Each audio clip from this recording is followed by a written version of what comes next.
Hello, everyone. Welcome. And welcome back to Learn English in Minutes. Today's episode is super exciting because Jake is back from his awesome trip to Spain. And guess what? He's going to take us along on his journey, sharing all the English phrases he used in real-life travel situations. Whether you're planning a trip or just want to sound more natural when speaking English, this one's for you. We're going step by step.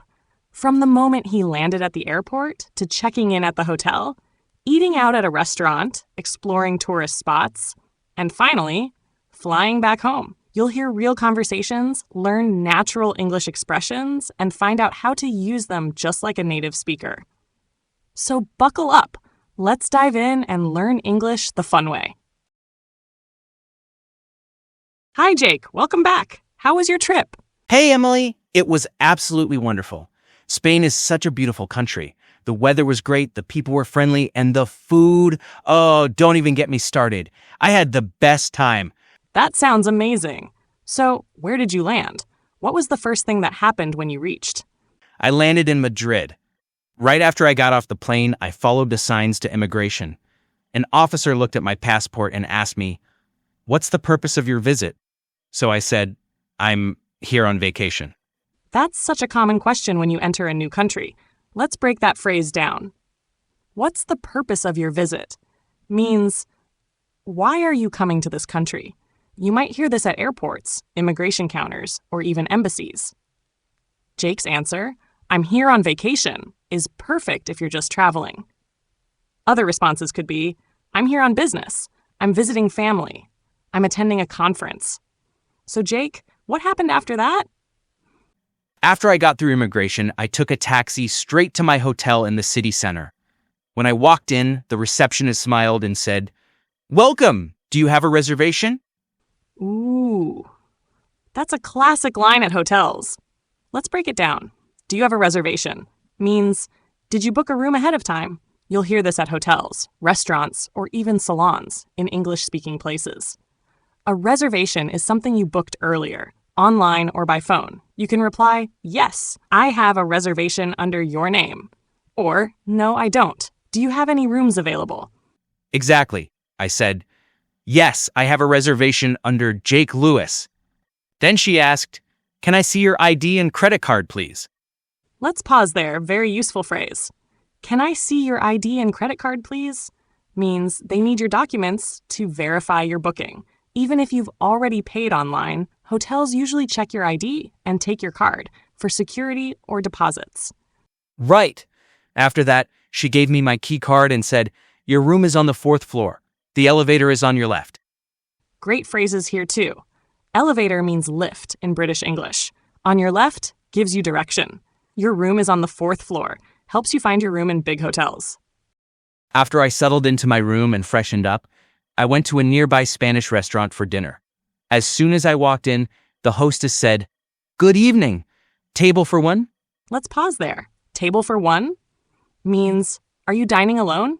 If you're with someone, they might say, "Table for two?" How many in your party? You can reply, "Yes, just me." We're 3 people. "Yeah," I said. "Yes, just me."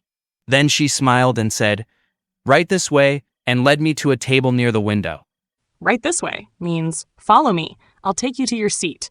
You'll hear it in restaurants, spas, or offices. Very polite and very common. Once I sat down, the waiter gave me the menu and asked, "Would you like something to drink while you look at the menu?" A classic line. Would you like something to drink while you look at the menu? Means they're offering a drink while you decide on food. You could reply, "Just water, please." "A soda, please." Or, "Not yet, thanks." I got a sparkling water. Then I asked, "What do you recommend?" One of my favorite questions. "What do you recommend?" is great when you're unsure what to order. The staff might reply, "The lasagna is popular." "Our grilled fish is amazing." He recommended the seafood paella, so I went with that. Then he asked, "Would you like any appetizers or just the main course?" Let's break that down. Appetizers, small dishes before your main meal, like soup or salad. Main course, the big dish, like pasta, steak, biryani. You can reply, "Just the main course," or "I'll start with the soup." I just ordered the paella. and it was delicious. The next day, I left the hotel to explore, but I got a little lost. I wanted to find the local museum, so I asked someone, "Excuse me, can you help me? I'm looking for the art museum." That's such a useful phrase. Excuse me, can you help me? Polite way to get attention. I'm looking for means I'm trying to find. You could also say, I'm looking for the train station. I'm looking for a pharmacy. The person said, "Sure, go straight for 2 blocks, then turn left. The museum's on your right." I followed the directions and found it. At the entrance, the staff member asked, "Would you like an audio guide?" Would you like is a polite offer. An audio guide is a small device that explains things in museums, very helpful for learning and understanding history. I said, "Yes, please." He replied, "Tickets are $10. You can pay by card or cash." Useful here too. Pay by card or cash, always used in shops and attractions. Tickets are tells you the price. I paid by card and spent a couple of hours looking at paintings, sculptures, and learning about Spanish culture. When it was time to fly back, I reached the airport early. At the check-in counter, the staff said, "May I see your passport and ticket, please?" Formal and polite. May I see is like, can I see? Used in formal settings. You can reply, sure, here you go. Of course. She printed my boarding pass and said, "Your gate is A14. Important words here. Boarding pass, equal your flight entry slip. Gate A14, the place where you board the plane. Later, I heard the announcement, "Final call for Flight 232 to New York. Please proceed to Gate A14. Final call, last chance to board. Proceed to, go to the location now.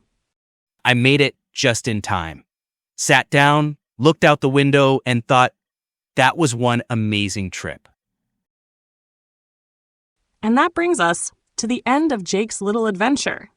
We've covered so many useful English phrases, from checking into a hotel, dining at a restaurant, asking for directions, to even finding your gate at the airport. Whether you're a traveler, a student, or just someone who loves learning real-life English, I hope you now feel more confident using English in everyday situations. Keep practicing these phrases. Try repeating them out loud. Use them in your daily life.